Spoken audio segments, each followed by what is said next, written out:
It comes to carburetors on dirt bikes, people always overthink it. They say, I don't want an old 4-stroke or 2-stroke because it's always carburetor problems.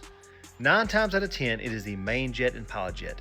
Has gunk in it, has old fuel, premix, any kind of little sediment or trash that block up the main jet and pilot jet, and it either won't crank or it'll crank and stall out and fall on its face.